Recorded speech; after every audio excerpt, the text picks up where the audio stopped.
sua mão para cá, meu amado. Pai, em nome de Jesus, aqui está a tua serva. O Senhor a escolheu para estar nesta manhã, ministrando para nós a palavra, Senhor, abrangendo esse assunto tão importante que é a família. Nós somos a tua família, Pai. O Senhor é o nosso Pai, Jesus é o nosso irmão mais velho. Nós pertencemos a essa família, mas também temos a nossa família humana. Pai, em nome de Jesus, use a tua serva. Espírito Santo, fale conosco, em nome de Jesus. Amém.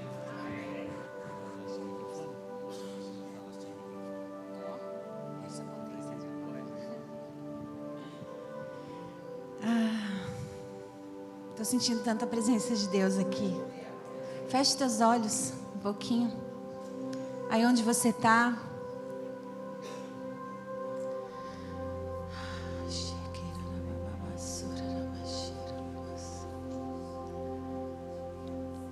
Pai, intensifica o teu amor aqui.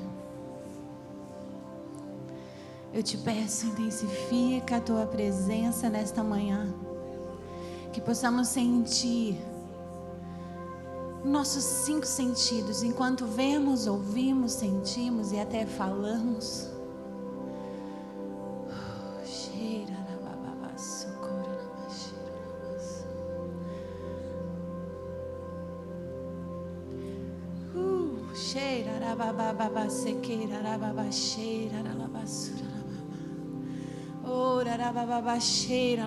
Eu vejo como correntes de águas que elas jorram daqui do trono e elas entram, sabe? A água, ela tem esse poder, ela acessa lugares, ela é capaz de romper qualquer barreira. E assim é o Espírito Santo.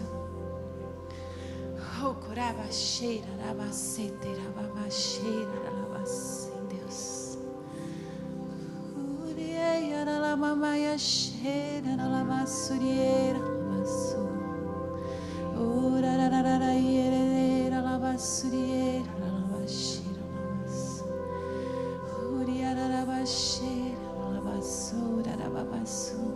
Sim, que estas águas elas venham levar tudo aquilo que tem impedido das famílias se desenvolverem e crescerem. Limpa-nos, Senhor, como nós aprendemos.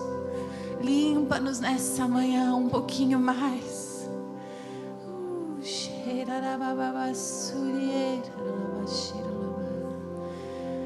Deixamos todas as críticas, todas as resistências, qualquer experiência que possamos ter tido no passado. Nos desarmamos nesta manhã, confiando neste amor que é perfeito, neste amor que não falha, neste amor que é constante, neste amor que não muda, este amor perfeito. Senhor, nós descansamos neste amor, neste amor. Mostra-nos como é o teu amor, para que possamos amar os outros, para que possamos amar a tua igreja. Um amor que não muda, que não anda conforme as circunstâncias, se é correspondido ou não. O Senhor sempre foi presente, incondicionalmente, sempre nos atraindo para mais perto. Oh, eu sinto claramente o Espírito Santo curando já, sabe, nem começou a palavra, mas o Senhor está curando você a respeito do corpo de Cristo. Pessoas que já foram muito machucadas, que se desapontaram com o homem, porque, sabe, muitas vezes colocamos a expectativa e achamos que o homem é que vai suprir para nós tudo aquilo que nós esperamos, na verdade, em Deus. E o erro estava em nós. E o Senhor está te curando agora, está alinhando a tua visão.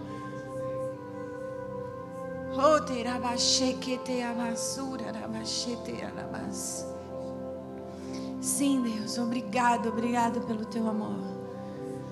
Comece a agradecer agora, diga obrigado, diga as tuas palavras agora.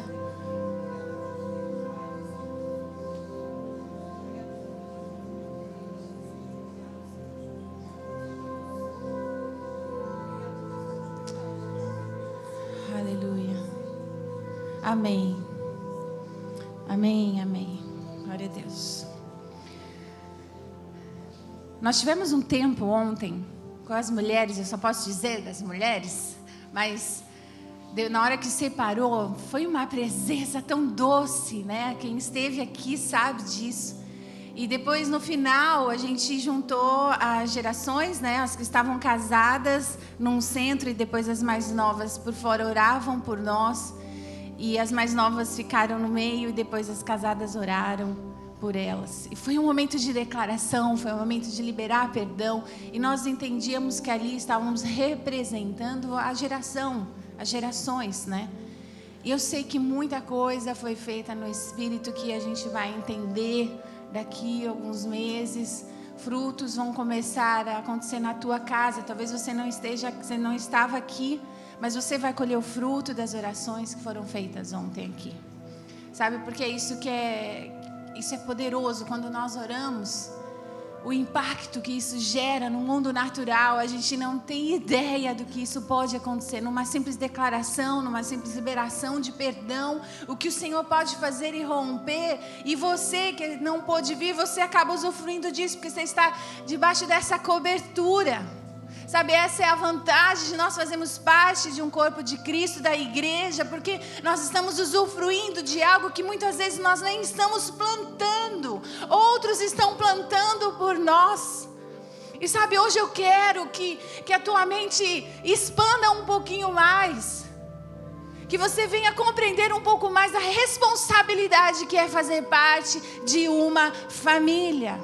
Então, enquanto nós estamos ministrando aqui, talvez você vai pensar um pouquinho na tua família natural. Depois você vai pensar um pouquinho na tua família espiritual. De onde você conheceu a Jesus e onde você está hoje. Talvez não seja o mesmo lugar. Talvez você não tenha conhecido Jesus aqui, mas você tenha conhecido Jesus em outra família. O tempo muda. As estações mudam. E tudo bem. As pessoas nas nossas vidas, elas também mudam. Mas continua sendo uma família. Ontem nós vimos uma família que era de Porto Velho, né? Que o Anderson conheceu e eu sempre ouvia falar deles. Porque o Anderson sempre contava a história deles. E ontem eu tive a oportunidade de vê-los. Parecia que eu conhecia eles há um tempão. E eu falava para ela, para a Shirley. Falei, Shirley, que lindo, né? Que precioso é fazer parte do corpo de Cristo. Porque parece que eu te conheço há muito tempo. A gente pode estar tão longe. E aí tem essa conexão que é no Espírito. Lembra, somos seres tripartidos, somos Espírito, temos a alma, os sentimentos. E habitamos nesse corpo. Alguns mais altos, outros mais baixos, né? E hoje eu quero falar justamente sobre isso. Eu tive uma experiência, nós fomos para Israel. E iremos novamente em outubro, inclusive. Vamos também liderar um grupo para Israel juntamente com o nosso pastor Teófilo. Se vocês tiverem interesse, também pode falar com a gente. Mas quando nós fomos em 2013, foi muito interessante que o guia, ele nos ensinou uma primeira palavra. Mishpahá. Consegue falar isso? Mishpahá. Quem está familiarizado com essa palavra? Novidade para todo mundo? Ok. E quando ele explicou, ele começou a dizer, ele ficava, Mishpahá, para cá, Mishpahá, vamos subir no ônibus, Mishpahá, quem quer ir no banheiro? E ficava Mishpahá, Mishpahá. E aí ele explicou o significado que era família. E aí quando eu falei assim, puxa, mas família, a gente está vindo cada um num canto, né, do mundo, e ele está considerando a gente como família. E ele o tempo todo estava lembrando a gente com essa palavra. Vocês são família, vocês são família, vocês são família. E aí Deus começou a falar comigo. Fui atrás dessa palavra. E o Mishpahá, a primeira letra, é Men, que significa a letra das águas. E ela reflete um lugar que gera vida, como um útero. Um lugar que provê. E eu não sei, a gente perde valor, né? A etimologia das palavras, o significado delas. Toda vez que eu falo a família de Cristo, quando eu falo a minha família, eu preciso lembrar que é um lugar que gera vida, que é um lugar onde tem águas, que é um lugar que provê. Mishpahá. Você e eu fazemos parte da família de Cristo. Mas também fomos ensinados por Deus a construir uma família. Como eu falei no primeiro dia, família é plano de Deus. É um lugar de responsabilidade, é a base para a sociedade. E não diz respeito somente a eu ou ao Anderson. Uma família só é formada a partir de 2 pessoas. Depois ela precisa gerar vida. Uma família que não gera vida, tem alguma coisa errada, não é verdade? O Senhor liberou esta promessa sobre as famílias para que elas gerassem vidas, filhos. Ela também carrega o conceito de unicidade. Não quer dizer que eu preciso ser igual ao Anderson, ao meu irmão aqui do teclado. Desculpa, esqueci o nome. O Rodrigo. Eu não preciso ser igual. Existe uma singularidade, onde eu, junto com o outro, formamos algo muito mais forte. Então, na visão judaica, a família ela é formada por uma triunicidade, ou seja, pai, a mãe e os filhos. Pai, mãe e os filhos. E é interessante porque se você for olhar na palavra o tempo todo, a gente está sendo lembrado da Trindade, do número 3, que ele é completo. Trindade, Deus Pai, Deus Filho, Deus Espírito Santo. O ser humano, corpo, alma e espírito. A vida, nós nascemos, crescemos e morremos. O estado da matéria, sólido, líquido e gasoso. O período do dia, tarde e noite. Quem mais? Podemos lembrar de tantas coisas que representam os 3. Então, isso nos faz lembrar que nós precisamos gerar vida.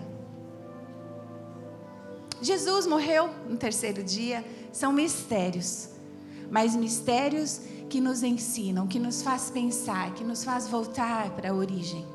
E falando sobre família, Israel, ele é como o nosso irmão mais velho. O irmão que somos encorajados a orar pela paz dele constantemente. Eles são a nossa família. Eu creio que Deus quer nos ensinar um princípio aqui. Um princípio da honra. A palavra de Deus diz que mesmo sendo irmão, ele não entendeu quem era Jesus. Jesus andava no meio deles. E eles não tiveram seus olhos abertos, não compreenderam que de fato era, quem de fato era Jesus. Então, nós andamos em Israel e vemos, os judeus, os ortodoxos, que você fala, puxa vida, eles estão aqui no lugar onde Jesus andou e eles não conseguem entender. E muitos de nós, e a gente conversa com alguns cristãos, infelizmente, com uma visão deturpada, eles não estendem graça em relação a isso. Mas foi por causa deles que também essa graça, essa salvação chegou até nós, que não somos judeus. E aí nos tornamos parte desta família. E aí o Senhor diz, ore sempre pelo teu irmão. Lembre que ele precisa da paz. Lembre que ele não me reconheceu, mas ele continua sendo teu irmão. E ele fala, ore pela paz em Jerusalém. Em João 1, do 10 ao 12, diz assim, vamos abrir? João 1, versículo 10 a 12. Enquanto vocês abrem, eu vou ler o João 4, 22, diz assim, vós adorais o que não sabeis. Nós adoramos o que sabemos, porque a salvação, ela veio dos judeus. O João 1, vamos lá, estava no mundo e o mundo foi feito por ele. E o mundo não o conheceu. Veio para o que era seu e os seus não o receberam. Mas a todos quantos o receberam, deu-lhes o poder de serem feitos filhos de Deus, aos que creem no seu nome. Se havia alguma dúvida no teu coração de que você era filha de Deus, a única coisa que legitima isso é o fato de você reconhecer e crer quem é Jesus. Confessar com a tua boca e pedir para que Ele venha fazer morada no teu coração. É um lugar de decisão sua. É um lugar de revelação. Não é um lugar, a gente não tem como forçar isso. É um lugar que você precisa decidir. Os meus filhos, eles iam chegar um tempo, por serem filhos de pastores, eles não podem dizer eu sou filho de Deus, até que chegasse esse dia em que eles iam confessar e dizer que eles queriam que o Senhor morasse no coração deles. E nós tivemos o privilégio, nós estamos uma viagem muito longa, né, para Blumenau. E aí começamos um assunto bem legal de super-herói, de que eles queriam ter poder.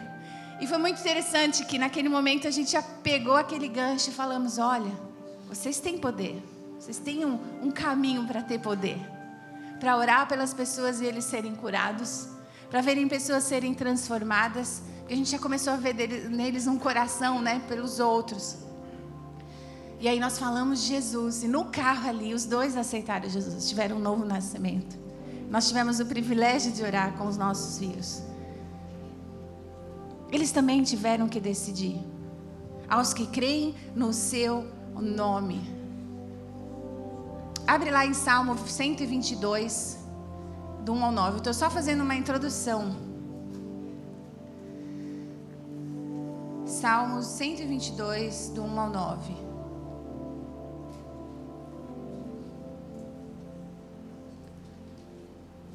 Eu sei que vocês têm sempre o versículo aqui no telão, mas eu quero te encorajar a você trazer sua Bíblia.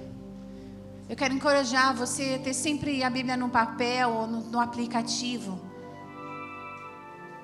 Você começar a ter tua história com Deus, sabe? Fiquem pessoal, isso é bom, ajuda. Não é nenhuma crítica com a igreja, mas eu quero te encorajar a você ter a tua experiência, começar a anotar, porque Deus está falando com você agora. E aí é o momento onde você pode anotar ali na Bíblia, ou pegar no seu caderninho, tá bom? Então vamos lá. Diz assim, alegrei-me quando me disseram, vamos à casa do Senhor.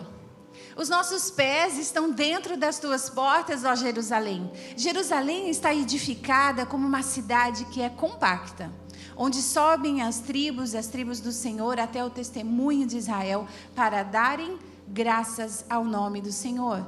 Pois ali estão os tronos do juízo, os tronos da casa de Davi. E o versículo 6 diz então, orai pela paz de Jerusalém. Qual é a promessa que existe sobre aqueles que oram pela paz? Prosperarão aqueles que te amam. Haja paz dentro dos muros e prosperidade dentro dos teus palácios por causa dos meus irmãos e amigos. Direi, paz esteja em ti. Por causa da casa do Senhor, nosso Deus, eu buscarei o teu bem. Existe uma promessa quando você honra. Existe uma promessa, um princípio na verdade. Se você honra, tudo vai bem.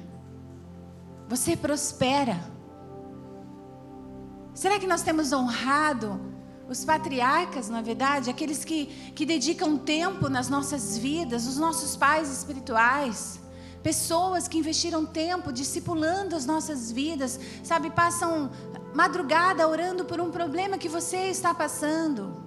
É um tempo onde nós precisamos então entender esse princípio. Deus já estava nos ensinando, olha, Israel é tua família, ainda que ele não tenha tido a revelação, você precisa orar pela paz. Dentro dos muros, um lugar fechado, compacto, um lugar onde você tem que olhar nos olhos, um lugar onde você tem que enfrentar as dificuldades, as fraquezas, as falhas do outro. E não, a gente está na nossa razão, pensando no nosso próprio umbigo e achando que os nossos pais, os nossos avós têm obrigação de estar sempre dando algo para nós. Que geração medíocre! Como somos pobres por dentro. Queremos só receber. Mas a palavra de Deus está sempre dizendo para nós, ore, dê, porque mais bem-aventurado é aquele que dá do que recebe. E a igreja ficou agora um lugar onde as pessoas só querem receber.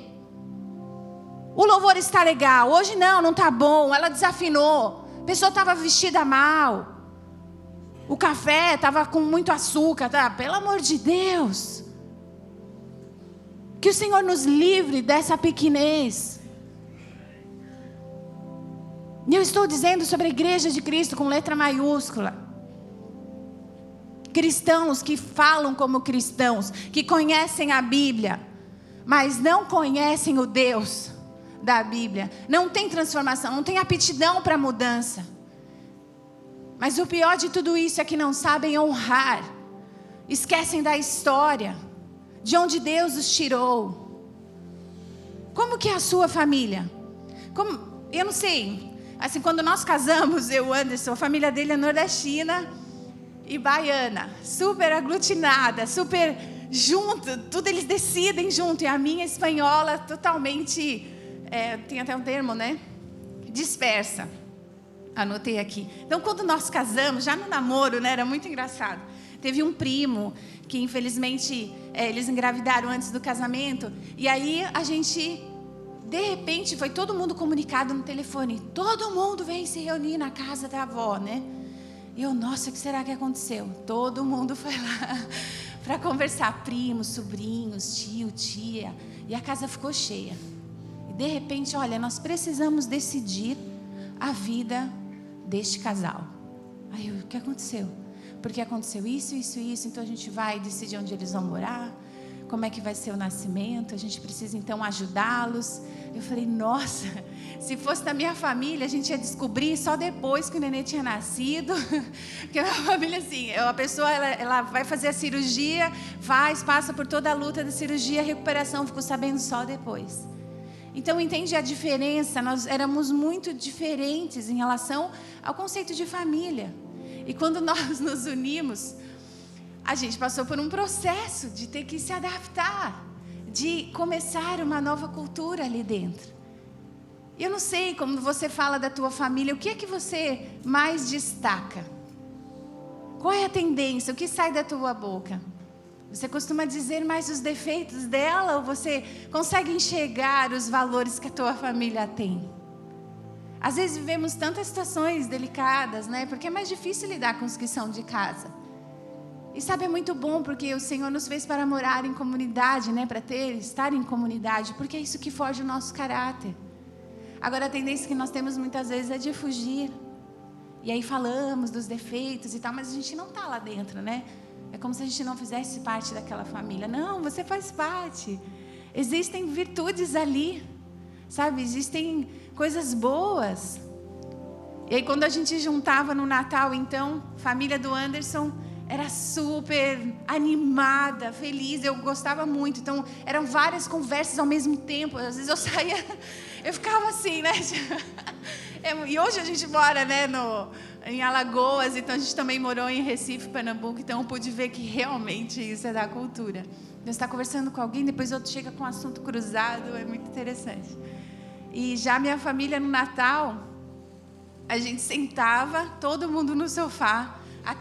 Pensa nessa imagem, todo mundo sentadinho, arrumadinho, aquela árvore de Natal intacta, aí sentava todo mundo olhando com uma mesinha de centro, cheia de coisinhas para comer, aquele silêncio, aí eu chegava, de repente a pessoa mais velha, a minha mãe que tinha essa tendência, então, Vanessa, como vai os estudos das crianças? E aí depois vinha o meu primo, então, olha, eu dei aula, porque meu primo fala 3 línguas, né, não sei o quê, ali eu vim com aqueles assuntos assim profundos e aí eu, nossa, aí o Anderson ficava olhando assim para mim. Então era uma conversa para todos participarem, né? Então todo mundo ficava sabendo ali e aí eram perguntas bem profundas. Então eu ficava muito tempo sem se ver e quando se via ia para um extremo. Eu falava, puxa, mas eu nem construí essa intimidade, de repente eu tenho que falar tudo como eu estou, que eu estou me sentindo. Não é interessante isso? Mas a questão nós precisamos ver o potencial. A gente precisa buscar ver com os olhos de Deus. Como é que Deus nos vê? E como Ele vê a nossa família? E a gente começou a perguntar para o Senhor também. Como que o Senhor queria estava desejando, né, que a gente criasse os nossos filhos, a nossa família? Qual seria a marca da nossa casa? Então, não sei se você está anotando, mas... talvez você esteja tão perto da pessoa que mora na sua casa, mas também está tão longe do coração dela. Assim como os judeus tiveram Jesus andando ao seu lado, mas não o conheceram.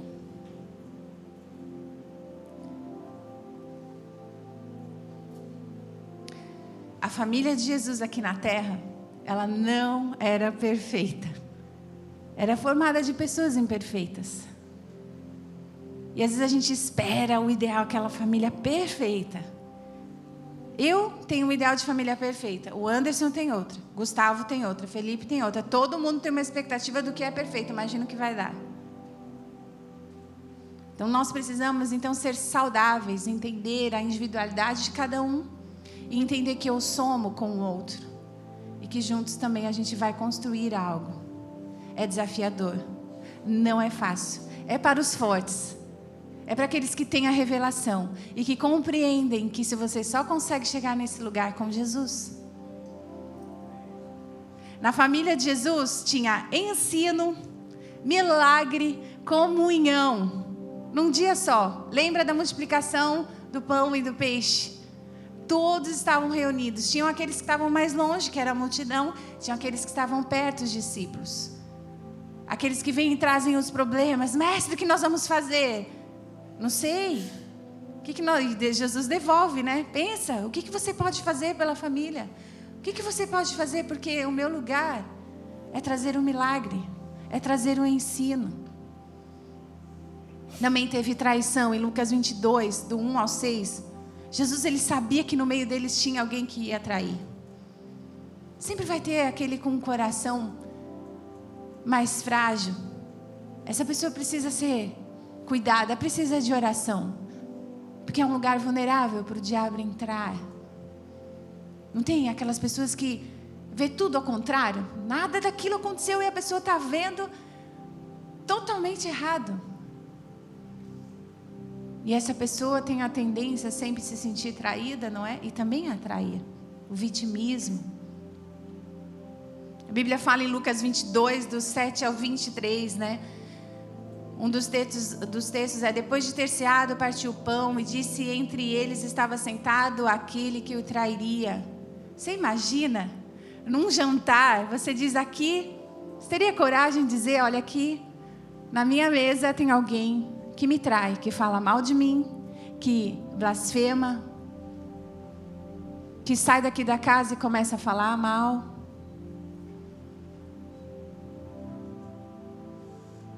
Com certeza você já viveu isso dentro da tua casa. Daqueles que se dizem irmãos, mas na verdade não compreendem o poder da família. Mas deixa eu te falar, Judas foi extremamente importante na história. Até aqueles que são usados pelo diabo são importantes na nossa vida. Ele contribuiu para que o propósito de Jesus fosse cumprido, para que Jesus fosse na cruz. Mas olha, a gente precisa parar de se surpreender com estas coisas. A gente precisa parar de ficar desapontado, porque isso já está escrito. Jesus já sabia. E nem por isso deixou de dar a ceia. Estava ali na mesa, comeu com ele, na mesma comida. Pessoas estão na mesma casa, estão no mesmo lugar, recebendo o mesmo alimento, mas cada um recebe de um jeito. Porque muitos não têm aptidão para mudança. Tem um grupo de discipulado, e uma das primeiras coisas que eu digo para elas, eu coloco todas as minhas expectativas. Falo, olha, eu vou separar um tempo com vocês, toda semana ou todo mês. Eu vou me organizar para ter tempo com vocês, vou separar o melhor alimento, porque normalmente eu dou o ensino para elas antes do que eu vou dar no domingo, ou antes do que a igreja vai receber, porque elas são ali minhas cobaias, né? São um grupo onde também eu vou estar, o meu laboratório. Então eu falei, olha, vocês vão receber a melhor comida, vocês vão ter o meu tempo, o mínimo que eu espero, e que eu creio que é o que Jesus espera, é um coração apto para a mudança. De que adianta você falar, amém, sim, pastora, estou lá, você vai todos os dias, você vai estar aqui comigo sempre, mas vão passar um ano, que é o tempo que eu vou dedicar com vocês, e você não cresceu, não fez nenhum discípulo, não está ministrando ninguém, nenhuma vida, não deu nenhum fruto, ninguém teve o novo nascimento através da sua vida, você não foi usado para curar ninguém. não teve mudança de dentro para fora no seu caráter, o que adianta? Se eu ver que essa pessoa, no meio do processo, ela não teve essa aptidão para mudança, eu vou lembrá-la 3 vezes, pelo menos, do que nós combinamos. E aí eu ainda falo, olha, não dá para a gente continuar, eu acho que você não quer. Mas Jesus, nem isso ele fez. Jesus sabia de tudo. Sabia que Judas ia traí-lo. Ele até chegou e falou, vai lá e faz logo o que você tem que fazer. Porque ele sabia que o propósito dele ia acontecer de qualquer forma. Então essas pessoas nos ajudam a ser melhor também. A ter certeza do nosso propósito, a estar firme na fé, na palavra, a orar por elas. Senhor, perdoa porque eles não sabem o que fazem. Foi o que Jesus orou. Na família de Jesus também tinha discussão. Abre lá, Lucas 22. Eita, tinha competitividade. Quem aqui tem muitos irmãos, mais do que 3 irmãos? Levanta a mão. Olha, bastante, família grande. Teve uma época na minha vida em que eu experimentei muito de um ciúmes. A gente era pequenininho. E o meu irmão não compreendia, só eu e meu irmão. Meu irmão não entendia ainda, pequenininho. Então minha mãe fala que ele me batia. Então existia aquele ciúmes, ainda estava tentando entender o que era. Hoje nós somos muito amigos, graças a Deus. Mas existe essa competitividade para tentar enxergar onde é que quem tem um lugar maior no coração do pai, da mãe, da avó, né? Não sei. Olha lá, Lucas 22 e 27. Perdão, vamos começar no versículo 24. Isso. E houve também entre eles contenda, sobre qual deles parecia ser o maior. E ele lhes disse, Jesus, né? Os reis dos gentios dominam sobre eles e os que têm autoridade sobre eles são chamados benfeitores. Mas não sereis vós assim. Antes o maior entre vós seja como o menor, e quem governa como quem serve. Pois qual é o maior então? Quem está à mesa ou quem serve? Porventura, não é quem está à mesa? Eu, porém, entre vós, sou aquele como que serve. Eles estavam discutindo, querendo saber quem era o maior.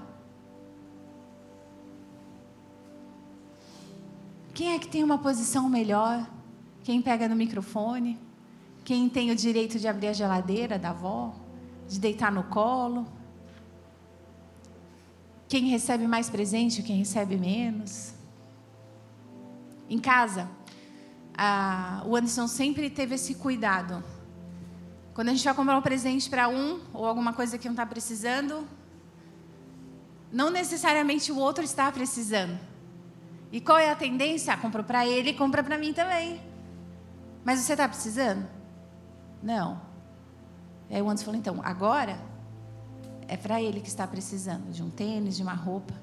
E às vezes a gente fica com medo, a gente fica com o coração, com temor de homens, onde a gente se move por aquilo que o outro vai pensar. E a gente fala, se o outro teve, então também você tem que ter, porque coitado, senão ele vai se sentir preocupado. Né? A gente tem que fortalecer essa criança. Mas eu confesso que para mim, antes eu ficava com esse pensamento. Eu falei, poxa, se um recebe, o outro tem que receber também. Mas o Anderson veio quebrando isso aos poucos. Porque a tendência é sempre querer achar, hoje eu sou o melhor. Então aquele que recebeu, não se ache melhor. Porque na verdade você estava precisando. É o seu tempo agora. E aquele que não recebeu, se alegre com aquele que teve. É assim que a gente precisa viver a vida em família, como Mishpahá. Não procure achar quem é o melhor e quem é o maior dentro da casa. Vai procurar aquele que serve nos bastidores. Vai procurar aquele que não quer muitas vezes aparecer. Mas cuidado também com a falsa humildade. Porque muitas vezes a pessoa fala, não, eu gosto de ficar no cantinho. eu fico só, né, fazendo. Cuidado. Porque talvez essa pessoa até se ache melhor. Entenda o que eu estou querendo dizer. Às vezes você gosta de ficar quietinho, né, sem ter muita visibilidade. Mas na verdade você pode estar se achando melhor do que os outros. Está num lugar de orgulho. Então, som do coração. Mas a Bíblia está falando que aquele que serve não é aquele que se humilha, capacho, tá bom? Não é isso. É aquele que serve, independente da pessoa te dar algo em troca ou não. Independente de você ter um reconhecimento ou não. Diz respeito a uma motivação do coração. Em Lucas 22 também, do versículo 15 ao 16, fala que eles enfrentaram uma última ceia juntos. Você consegue imaginar aqueles que andaram com Jesus 3 anos?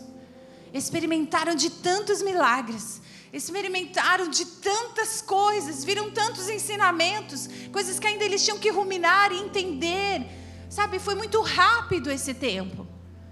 E eu posso imaginar o coração deles, mas espera aí, Jesus, o que você está querendo dizer? Eu não consigo compreender agora.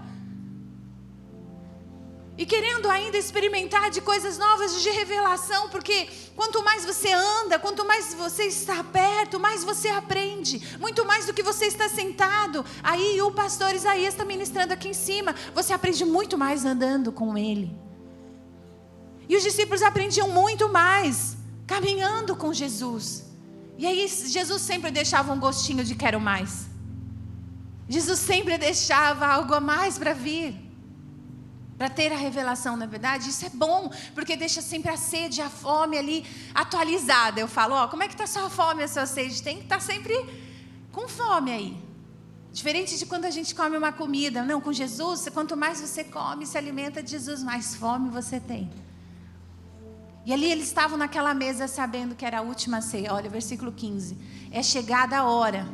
Pôs-se à mesa e com ele os 12 apóstolos. E disse-lhes: desejei muito comer convosco esta Páscoa, antes que padeça. Porque vos digo que não a comerei mais até que ela se cumpra no reino de Deus. Nós temos um grande amigo, pastor... Oh, meu Deus. Surf House. Pastor Serginho, da Surf House. Ele também foi diretor dos Surfistas de Cristo Internacional. Hoje ele está com uma base em Florianópolis. E ele passou por ele teve um infarto, né? Ele teve um infarto, ele estava caminhando com um amigo no sentido de uma praia. Então, para chegar na praia, o caminho era bem longo. E ele começou a sentir algumas pontadas. E ele teve que chegou até a praia, ele teve que fazer todo o caminho de volta sentindo aquelas dores, né? E quando chegou no hospital, teve um infarto. E aí ele soltou essa frase de Jesus, né? Que ele disse: eu desejei muito tomar essa ceia convosco quando ele teve o primeiro culto dele na igreja, depois, né, do infarto. Então ele foi tomar a ceia com o povo e ele disse: eu desejei muito cear convosco, porque ter ficado no hospital, passado por todo aquele processo, né? Estava longe da família, das pessoas com que ele amava. Então ele pôde, né, só ter um pouquinho ali eu achei muito legal essa colocação dele, porque, puxa, quantas vezes é só quando você está longe da tua família, ou quando você se vê, né, e a gente está longe, por exemplo, das nossas famílias, que a gente começa a perceber, puxa, talvez essa refeição, esse momento junto, seja né? Eu não sei quanto tempo eu vou te ver de novo. Então você começa a aprender a aproveitar melhor os momentos, a escolher as palavras que você fala, a escolher como você vai expressar ali o teu amor.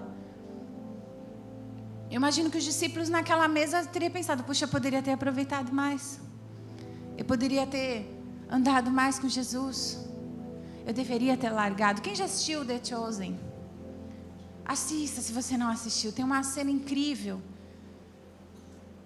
Não vou falar. Não vou falar. Assistam, é maravilhoso. Que Jesus, ele convida Nicodemos para andar com ele. Gente, aquela cena eu choro. E aí vai chegar um momento, Jesus vai vai voltar e você vai falar, vai entregar algo para eles, fala, puxa, eu poderia ter entregue mais. Eu poderia ter algo a mais para entregar para o Senhor. A gente precisa olhar para o futuro, a gente precisa ter uma visão no futuro, a gente precisa saber e ser constantemente lembrado que Jesus vai voltar sim, que a nossa vida não se resume aqui, que tudo que nós fazemos com a nossa família, a forma como nós conduzimos tudo, nós vamos prestar conta do que nós fazemos e deixamos de fazer. Aí com isso então eu quero te dar 3 tipos de pessoas que existem dentro da família. Termina às 11, né? Mais ou menos a hora que eu quiser.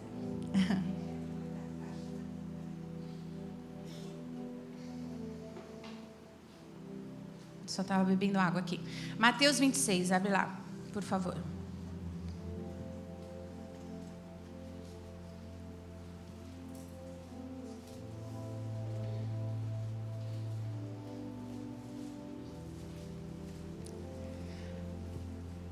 Interessante, nós temos um amigo, Gustavo Paiva, que ele ministrou uma palavra e um dia ele disse que os discípulos, quando eles deveriam vigiar, eles estavam dormindo. E quando eles estavam dormindo, era o momento que eles tinham que vigiar. Então, nós vamos ver aqui em Mateus 26, versículo 36.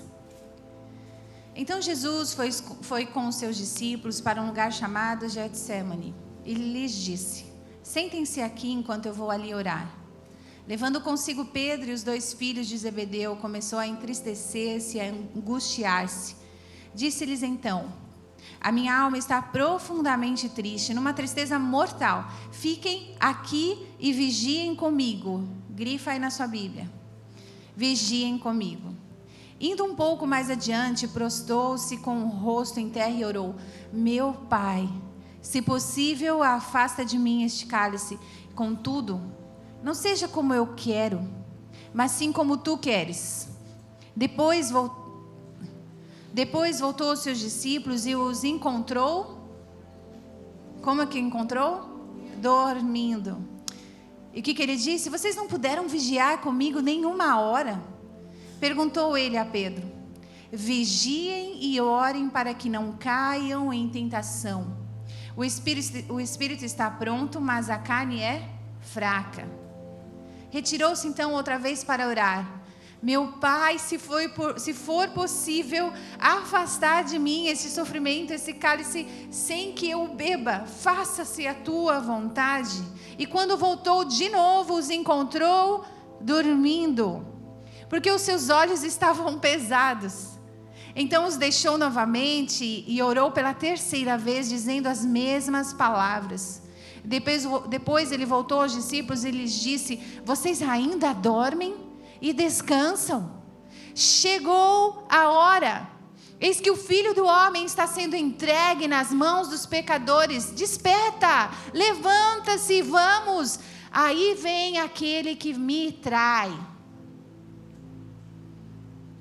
Não abaixe a guarda quando você precisa estar vigiando. Quem está em pé, cuide para que não caia. Não abaixe a guarda da tua família. Sabe, normalmente as mulheres, principalmente lá no Nordeste, ou mulheres fortes, mulheres guerreiras, que carregam uma família nas costas, filhos, netos, crianças que vão tendo filhos, né, vão engravidando já muito novas. E aí toca a avó cuidar. E acaba que elas ocupam o lugar do homem. E aí, ou são homens completamente machistas, ou homens que não ocupam seu lugar dentro dos lares. Vigia. Homem, mulher, vigia.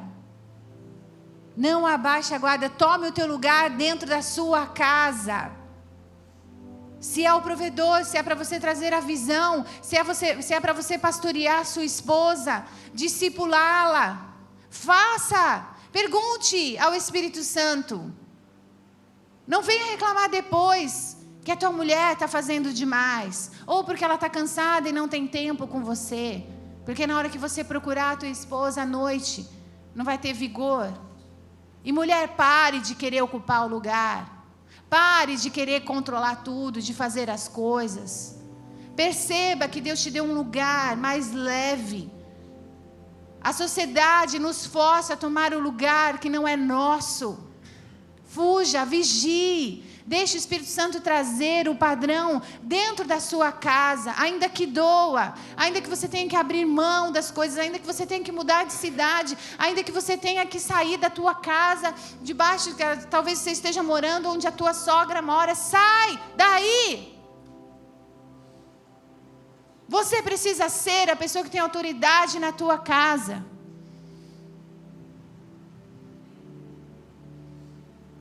E você está lutando guerras que não precisam. Você está enfraquecendo porque você está ocupando um lugar que não é seu. E aí vem as doenças emocionais. Vem a síndrome do pânico. Por queremos ocupar um lugar que não é nosso. Por falta de vigiar e orar. Por estarmos dormindo quando é tempo de estarmos acordados num momento onde o mundo está tão agressivo. Você não tem que reagir com agressividade. Você não tem que vir com violência nas tuas palavras. Você só precisa ocupar o teu lugar, amar, confrontar em amor, como Jesus faria. Aí sim você vai começar a ver a ordem dentro da sua casa. As coisas vão começar a ficar muito mais leves. Vigie e ore, não durma. Enquanto é tempo de vigiar, não durma. Marcos 4, 35 ou 39.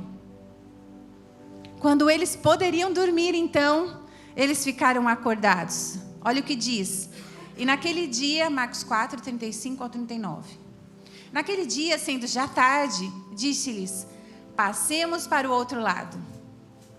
E eles, deixando então a multidão, levaram consigo assim como estava no barco.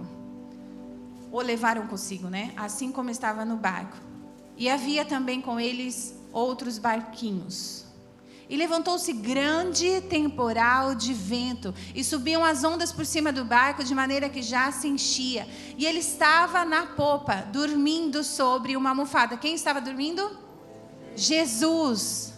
Sobre uma almofada no meio do temporal. E despertaram-no, dizendo: Mestre, não se te dá que pereçamos? Você não está percebendo que a gente pode morrer?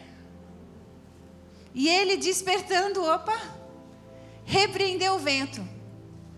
E disse ao mar: cala-te, aquieta-te. E o vento se aquietou e houve grande bonança. Jesus estava onde? Dormindo, mas ele estava onde? No barco. O barco aqui representa a nossa família. Jesus está na tua família? Ele é o primeiro.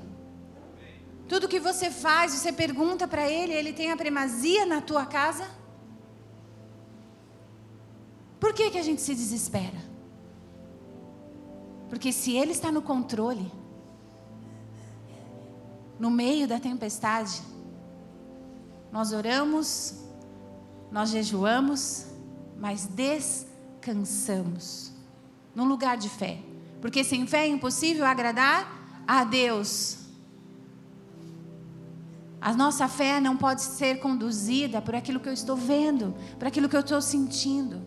Pastora, você não tem ideia da luta que eu passei. Você não tem noção. Ficamos sem nada, sem dinheiro, sem emprego, mudamos de cidade. Meu filho ficou doente. Meu sogro faleceu. Ainda que as suas lutas sejam grandes, o Senhor sabe que você pode suportá-las.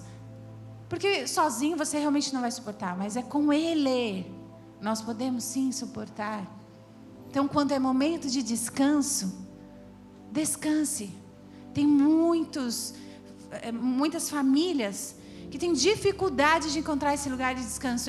Nós passamos por isso. A gente morava em São Paulo, uma vida mais agitada, nosso tempo era completamente assim, ocupado, assim, um dia, todos os dias da semana, sempre tinha que ter um planejamento assim, de tempo, de horário, de agenda com as crianças, da igreja, de coisas com amigos e família. Então a gente planejava muito direitinho. E eu tenho essa tendência de caminhar bem no lugar de planejamento, né? E a gente achava que estava dando conta de tudo. E aí, de repente, Deus nos levou para Londrina. Sai daqui, da tua terra, da tua parentela, que era um lugar onde estava a minha família, um lugar onde eu tinha encontrado Jesus, onde nós crescemos espiritualmente também, tivemos nossos filhos, já éramos pastores. E de repente Deus fala, sai. Mas não falou mais nada. Só sai. Vai para lá, que eu vou te mostrar. E aí, com a tendência, começou a organizar tudo, né? Eu vou ver se a gente tem alguma empresa lá, de repente a gente abre alguma coisa. E aí ganhamos, até um amigo deu para a gente uma franquia de uma empresa. Olha, pastor, que loucura que você está fazendo. Meu Deus, você vai com a tua família, com os teus filhos. Olha, eu vou te dar uma franquia, você nem precisa pagar nada. Tenta pelo menos começar a vida lá. De repente vocês vão abrir uma igreja. A gente não tinha nenhuma palavra, a gente só sabia que tinha que ir para lá. E aí chegamos lá. O Anderson acho que já contou essa história. As crianças foram para a escola. Sentamos para tomar um café. Olhamos um para o outro. A gente não tinha o que falar. Não tinha conversa. Não tinha papo, assim. Na verdade, a gente só falava dos outros da igreja, porque tinha que cuidar de fulano, porque fulano estava num processo, que ciclano não tinha isso, tinha um projeto para entregar, e não sei o quê. E a gente ficava falando ou das crianças. E a gente começou a rir. Aí eu peguei e falei para ele, você quer namorar comigo? E a gente riu mais ainda. Porque a gente percebeu que a gente já tinha se distanciado muito. As coisas foram consumindo. E a gente não sabia nem descansar juntos. Nem conversar, nem curtir o momento mais junto. E a gente então começou a ser sistemático. Toda segunda-feira a gente saía para tomar um café. Deixava as crianças e ia conhecer um café diferente. Aí a gente andava pelo Paraná. Pegava a estrada, conhecia uns lugares incríveis. Como aquilo era bom. Como aquilo nos fez bem. Como nos ensinou esse momento. Aí nós voltávamos, pegávamos as crianças, íamos fazer piquenique. Era uma vida mais simples, tão necessária. Deus estava organizando tudo na nossa vida. Porque para onde nós iríamos, se a nossa família não estivesse estruturada, poderíamos perdê-la. Se eu não tivesse essa intimidade resgatada, esse tempo de qualidade sistemático, hoje, à frente de uma igreja, eu não sei como nós estaríamos. Porque as coisas só vêm aumentando, os compromissos. Então tem coisas que você não pode negociar. Tem coisas que você não pode abrir mão e o descanso é uma delas. As pessoas estão ficando doentes mentalmente porque não tem descanso. Ou se alimentam de coisas que não vão trazer alimento, de fato, nutri-las. Se alimentam com a vida dos outros, ficam preocupadas, né, no Instagram, sabem da vida de todo mundo, mas da sua própria vida, a família não sabe o que está acontecendo. Então a gente precisa cuidar e ter atenção, vigiar quando precisa vigiar, descansar quando Deus está nos ensinando a descansar. Mas isso precisa ser sistemático. Se você não coloca no calendário, você não vai fazer. Principalmente para quem tem essa tendência como eu. Segundo ponto, um outro tipo de pessoa. Então aqui a gente está falando dessas pessoas que dormiram, né? Como os discípulos. Tem aqueles que traíram, como a gente falou um pouquinho. São aquelas pessoas que não se permitiram ser discipuladas, não têm aptidão para mudança. E não se preocupa, não fica olhando para eles. Não fica gastando tempo com pessoas assim. Comunica, diga, olha, eu estou te dando a verdade. Você pode escolher entre a vida e a morte. Escolhe, pois, a vida. Para que vivas. Ainda Jesus fala isso. Mas se você não quer também, eu não vou gastar o meu tempo. Compreenda, né? A gente vai orar, vai abençoar essa pessoa, mas não vale a pena. Tem sempre aquele filho que quantas conversas com mães e pais de filhos que têm dificuldade, tem problema com droga, você investe, né? Ele exige mais de você, você precisa dar mais dinheiro, enfim, você coloca numa casa de recuperação e aí você ora, e não sei o quê, aquele filho tem dificuldade, fala, meu Deus, te dá um trabalhão, não te honra. Tem hora que você vai precisar descansar. Tem hora que você faz tudo que você já fez tudo o que podia, agora descansa. Tem uma experiência de uma família em que o filho se sentiu traído pela mãe. Porque a mãe, quando ele tinha 34 anos, falou assim, estava morando na casa dele, e ela disse, escolhe, Ela disse assim: eu quero que você me dê uma data. Quando que você vai sair daqui? Para ter o seu apartamento e o seu automóvel. Aí ele assustou, se sentiu traído, saiu no dia seguinte, foi morar num apartamentozinho, ficou anos falando mal e nem chamava mais de mãe. Passaram anos, ele se tornou pai, com 2 meninas, e agora ele está retomando o relacionamento com ela. Pediu perdão e entendeu que o tempo tinha chegado de ele crescer. Mas nesse processo, a mãe sofreu demais. A mãe tentou várias vezes explicar o que estava no coração dela, que ela estava impulsionando, que era tempo de ele se tornar homem, que se ele continuasse debaixo ali daquele ambiente, ele não ia se desenvolver. Tentou explicar a história, né, do nascimento dele, porque ele ouvia dizer que a mãe queria abortar ele no nascimento. Ele cresceu ouvindo mentiras da avó. E aquilo foi alimentando, corroendo, criando raiz de amargura, mas ele nunca se abriu para ouvir a mãe. Depois de anos, eles estão retomando. Mas chegou um momento que essa mãe, que o acompanhava, ela falou: eu não vou mais, porque quem está se machucando agora sou eu. Falou: já estou com muita ferida. Tem hora que a gente precisa descansar. E Deus está falando com alguém aqui. Tem hora que a gente precisa aprender a descansar.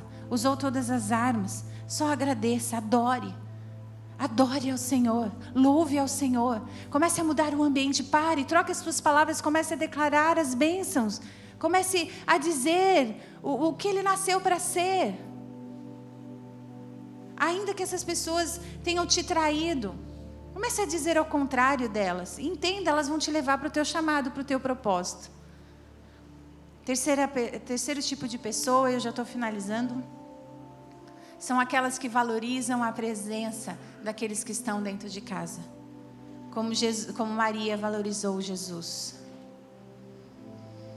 Maria não era apóstola, mas caminhava, valorizava, sentava aos pés de Jesus, confiava em Jesus, era parte da família. Era uma pessoa improvável. Não tinha título. Maria, você não vê a Bíblia falando, dando um título para ela. Simplesmente era aquela que sentava aos pés de Jesus. Amava Jesus, honrava a presença de Jesus, valorizou. Ela sim experimentou tudo o que poderia enquanto Jesus estava aqui. E ela tinha o coração de Jesus. Porque quando o irmão faleceu, Lázaro, a gente percebe claramente que ela conhecia o coração de Jesus. O relacionamento que eles tinham. Abre lá em Lucas 7.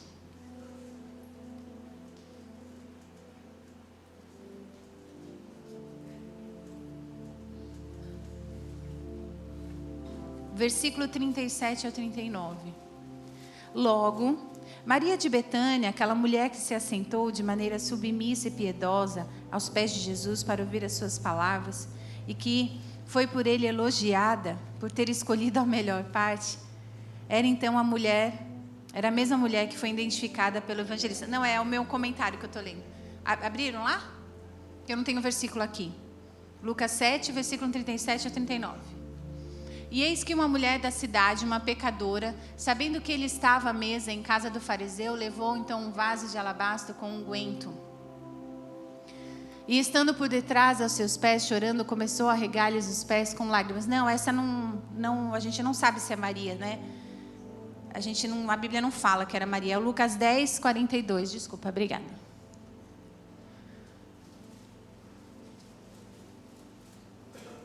Eu anotei aqui, mas não pus o versículo. Isso. Esse de Lucas 7, a gente não sabe, existem vários estudiosos, né? E, enfim, falam que era uma mulher. Bom, Lucas 10, versículo 42. Mas uma só é necessária, e Maria escolheu a boa parte, a qual não lhe será tirada. Uma vez que você escolher a melhor parte, você vai continuar experimentando da melhor parte. E aí, quando você achar que acabou, você ainda vai ter algo melhor. Porque você vai estar no lugar de obediência.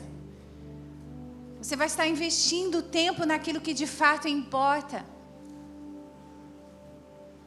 Sabe, muitos da igreja estão machucando os que estão dentro da igreja.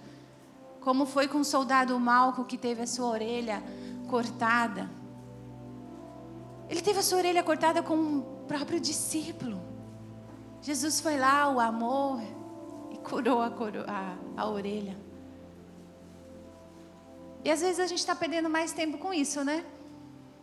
Curando as feridas que a própria igreja fez com ela mesma. E o Senhor está dizendo, olha, escolhe a melhor parte. A pessoa vai chegar do teu lado e ela vai querer contar de alguém que não está aqui no nosso meio.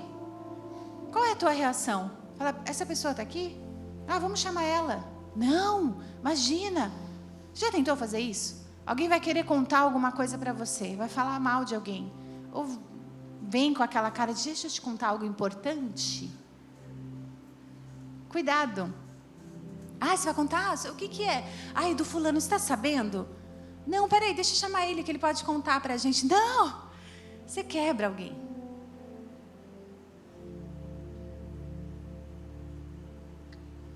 Vamos escolher a melhor parte. O que você poderia dizer de melhor dessa pessoa? Peça para o Senhor abrir os teus olhos para você ver a igreja com os olhos dele. Se você não tiver nada o que falar dessa pessoa, fala do sapato dela, que estava bonito pelo menos. Você não tem o que falar de mim, pastora, a tua pregação foi muito dura, foi difícil, não gostei, sua roupa estava estranha. Não, fala alguma coisa. Fala dos meus olhos, todo mundo fala. Escolha a melhor parte, estar aos pés de Jesus. E às vezes estamos servindo tanto também, fazendo tantas coisas dentro da igreja. Jesus veio, você não percebeu, você estava ocupada fazendo e não percebeu. A gente fala para os nossos voluntários lá, que tem um pessoal que serve, né, no apoio, que ajuda no processo do culto. E a gente diz para eles, vocês estão servindo, mas o mais importante é estar aos pés de Jesus. Então, se você está servindo, sentiu a presença de Deus, ajoelha onde você está. Ouviu uma palavra de Deus para alguém, uma profecia, uma palavra de conhecimento, libera. Conversa com essa pessoa e começa a liberar. Muito mais do que servir é você entender e reconhecer a presença de Jesus. Nós não podemos nos acostumar com a presença de Jesus. Quando foi aquela mulher que derramou, né, o vaso de alabastro, e eles falaram, Jesus, se você soubesse o valor disso, você não deixaria. Eles estavam tão acostumados com a presença de Jesus, infelizmente, eles não honravam, não valorizaram o suficiente. Ela sabia. Guardou tudo que ela tinha e derramou o melhor. Isso com os seus 3 T's, tempo, talento e tesouro. Você tem dado o melhor para o Senhor? Tem se achegado perto dele através do seu talento? Você vai experimentar de coisas incríveis. Talvez você tenha já grande conhecimento, já seja um expert. Mas Deus quer te dar algo além, sobrenatural. E aí você vai começar a experimentar da presença de Jesus, soprando aos teus ouvidos e te dando uma experiência incrível. Conhecemos um rapaz, um cientista, ele tem uma cadeira na USP. O sonho dele era ser cientista e encontrar a cura para câncer de pele. E ele começou a experimentar na intimidade dele, em casa. E ele ouvia o Espírito Santo soprar muitas coisas. Você já tentou fazer isso? Você já tentou fazer aquilo? Ele, meu Deus... É isso mesmo. Não era por uma capacidade humana, ainda que ele tivesse estudado um monte. Ele ganhou uma cadeira. Nós fomos lá visitar com os meus filhos. Foi uma experiência incrível. Ele conseguia colocar até sei lá o que, do vagalume na célula, que fazia a nossa pele brilhar. Então ele conseguia estudar melhor. Umas coisas assim que para mim é muito grande, né? Para ele era a coisa mais simples. Mas ele começou a experimentar da intimidade, dessa presença tão próxima de Jesus, no talento que ele tinha. Quantos de nós também precisamos experimentar dessa presença tão próxima de Jesus nas nossas finanças? E aí muitas vezes estamos deixando que o espírito de Mamon domine isso. E o Senhor quer te levar mais longe. Mas quando Ele te dá uma visão, você facilmente vai um pouquinho mais para baixo. Espera aí, deixa eu vir para cá, porque eu acho que eu não alcanço aqui. Tua fé ainda não alcança lá. Tudo bem, vai indo devagar. Mas você vai ter uma big picture. Deus já está te mostrando, é para lá que eu quero te levar. Ah, mas eu vou precisar de dinheiro, eu vou precisar ampliar a igreja, eu vou precisar, não sei, eu vou precisar de uma empresa, eu vou precisar contratar pessoas para onde eu quero ir. Faça isso. Ore. O Espírito Santo de Deus está soprando os teus ouvidos. Faça. Ele vai te dar toda a capacidade, Ele vai te dar os recursos. Quem aqui quer experimentar dessa intimidade com Jesus? Você vai precisar abrir mão de algumas coisas e andar no lugar de fé. Maria esperou Jesus chegar para ver o milagre acontecer de Lázaro. Vamos ficar de pé?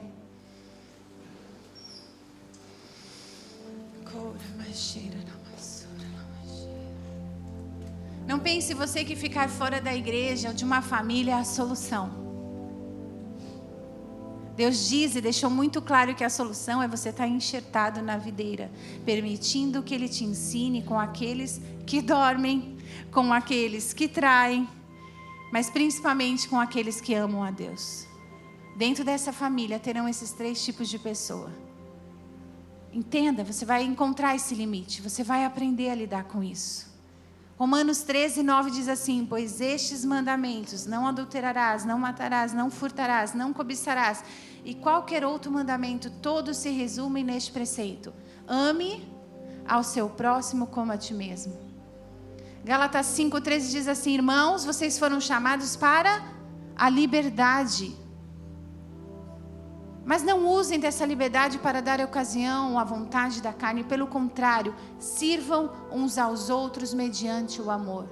Eu sou tão livre em Deus, que eu escolho amar aqueles que traem. Eu escolho amar aqueles que estão dormindo.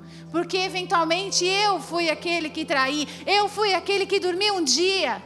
Mas eu escolho ser a pessoa que ama Jesus, que escolhe estar próximo dEle, porque Ele me faz melhor todos os dias. Só serei perfeito quando Ele voltar.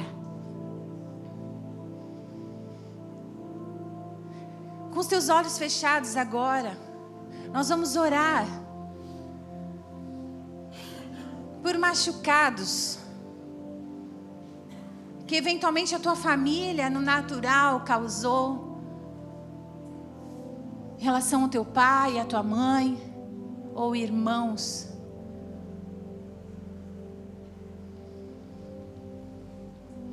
Eu não estou te forçando a nada. Aqui você não é obrigado a fazer nada. Você só faz se você estiver sentindo isso de Deus, tá bom? É um lugar seguro. O amor de Deus está aqui. A presença dEle está aqui do início, desde quando nós começamos esse culto. E se você quiser liberar perdão agora, eu vou fazer uma oração. E você repete aí baixinho no teu lugar, tá bom? Senhor Deus, em primeiro lugar, eu te peço perdão. Perdão porque muitas vezes eu tomei o teu lugar, querendo controlar ou ser o juiz. Eu devolvo agora este lugar é teu. Eu não quero ser juiz de nada, não quero controlar ninguém, mas também não quero ficar preso com ninguém. Eu perdoo agora esta pessoa, diga o nome dela, ou o nome destas pessoas. Eu libero o perdão. E tomo posse da liberdade. O Senhor me chamou para ser livre. Livre. E diga: eu sou livre a partir de hoje. Essa dor, essa angústia não me pertence mais. Isso não me define. Talvez você ouviu muitas palavras que trouxeram definição de quem você ia ser ou de quem você não ia ser, se tornar. Quebra isso agora também. Diga: eu quebro o poder dessas palavras. Que disseram para mim que eu nunca me tornaria um pai. Que disseram para mim que eu nunca me tornaria uma mãe. De que eu sou uma péssima filha. Comece a dizer agora. Eu preciso do Senhor. Então, nesse lugar de humildade, comece a pedir que o Senhor te ajude neste processo.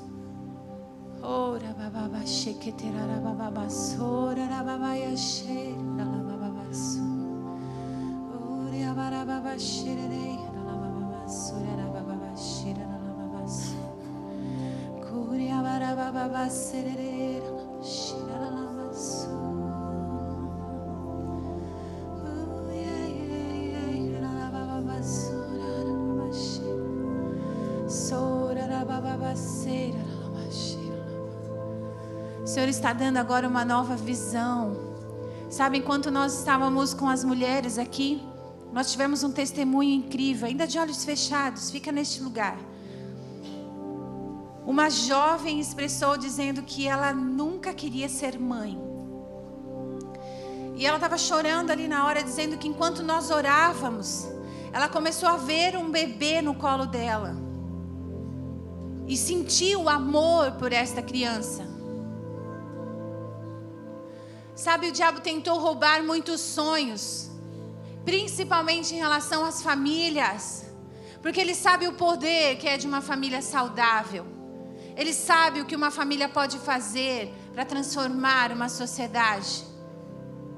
Essa jovem, uma mulher tão forte, ela vai formar uma família. Ela começou a entender o plano de Deus para a vida dela. E ela mesma declarou dizendo que ela seria mãe. Ela vai gerar filhos e vai ser uma ótima mãe, vai ter um ótimo casamento.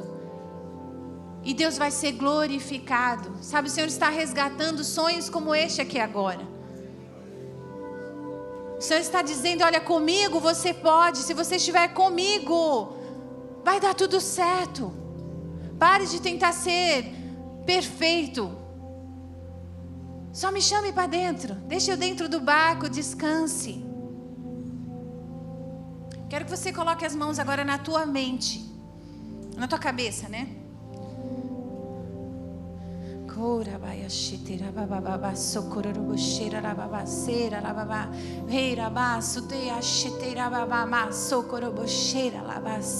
Em nome de Jesus, eu dou um basta agora. No poder que há no nome de Jesus, na autoridade que nos foi dada. Eu quebro agora todo espírito de depressão, de morte, toda mente confusa, todo espírito de loucura. Vá embora, bate em retirada das nossas casas, das nossas famílias, em nome de Jesus. Toda síndrome do pânico, ansiedade, todo espírito do medo, vai embora agora, sobre cada um aqui, sobre as famílias representadas. Você não tem mais autoridade. Diabo, você não tem mais autoridade. Você não tem lugar nas nossas casas, nos nossos filhos e familiares. Quebrado está. Senhor, transforma as nossas mentes. Renova, traz uma transformação. Mostra-nos o padrão dos céus para as nossas casas.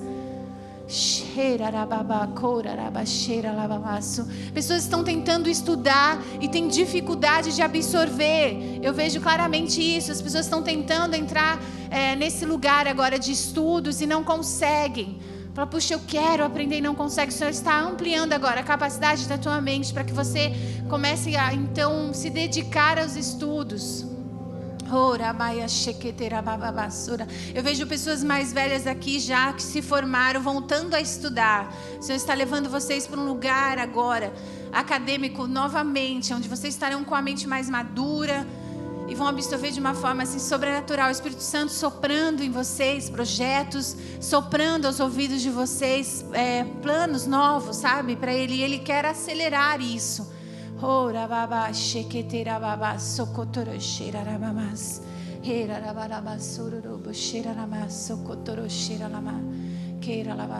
Tem um jovem que está aqui do lado esquerdo, de blusa, isso, você, bege e branca.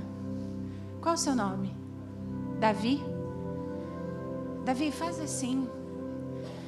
eu vejo uns brilhos, assim, uma luz sobre a tua vida, e o Senhor começou a destacar você para mim. Os olhos de Deus estão sobre você. Eu vejo o Senhor redimindo o tempo na tua vida. E você falando durante muito tempo, eu perdi muito tempo. Eu acho que não dá mais. Acho que eu perdi. E o Senhor está redimindo. Está fazendo algo novo na tua vida.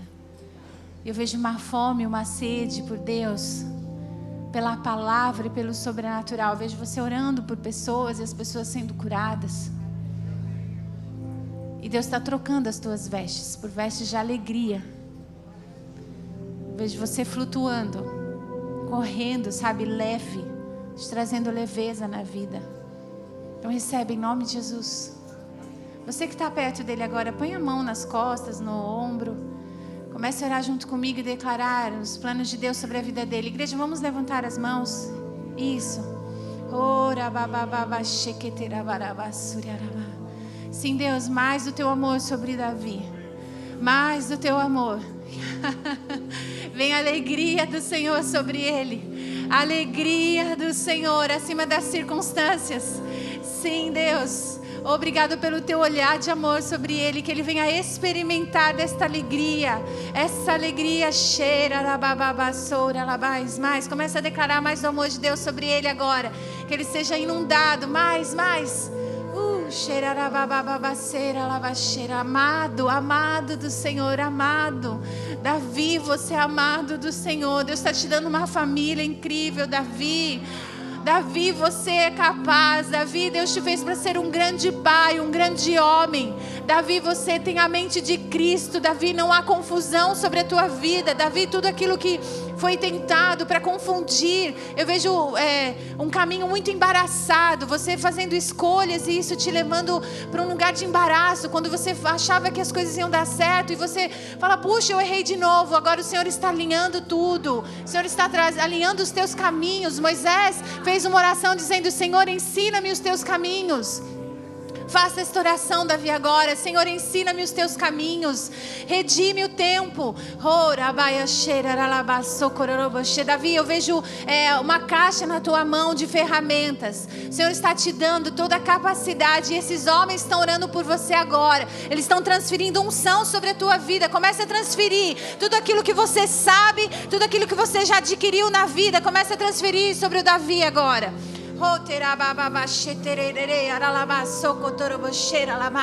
Sabe, há um compartilhar de herança agora. Há um compartilhamento de herança. Se você que está um pouco longe do Davi e quer compartilhar com Davi agora a herança que você tem, talvez uma sabedoria para lidar com finanças, talvez uma sabedoria para lidar com famílias, comece a liberar sobre ele. Ora bababa shetere barababa sora rabasheketere basura rababasheira laba. Ora barabase quererei aralabase. Yes, irababa sora. Obrigado, Senhor. Ora rababasheira labasu. Obrigado, Senhor, porque aquilo que nós não temos como indivíduo, nós podemos usufruir como família. Sabe, esse compartilhar da herança. Quero que você saia do teu lugar agora. Você vai para alguém desconhecido, você vai liberar algo sobre esta pessoa. Você vai compartilhar esta herança com ela. Sabe, a igreja de Atos, eles compartilhavam aquilo que eles tinham. O que é que você pode liberar agora? Não subestime aquilo que você tem. Não subestime. Sabe, gerações liberando uns pelos outros. Igreja, vamos. Saia no lugar de ousadia. Os líderes saem do lugar, começa a liberar. Abre a porteira aí.